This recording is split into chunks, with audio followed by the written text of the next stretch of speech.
The 2020 Sabah State election took place on the 26th of September 2020.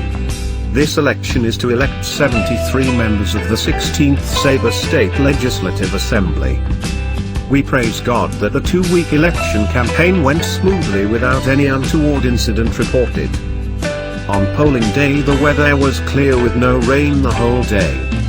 Adding colors to the democratic process was the presence of international characters who went down to vote or helped their preferred political party with their last-minute silent campaign near polling stations. Apparently, their presence enlivened the voting atmosphere, which was definitely held in a very scary situation, due to the COVID-19 pandemic and also the growing cases in the state. Captain America was also believed to be in the polling station in Sabah, such as the picture that spread on Twitter, and also the character from Disney, Frozen, namely Queen Elsa. But what was their purpose in doing all these? They like it. They wanted to wear a crown, and they wanted to dress like Elsa, White Ranger. More importantly, they went down to fulfill their civic responsibility to voting to ensure that the candidate or party of their choice wins.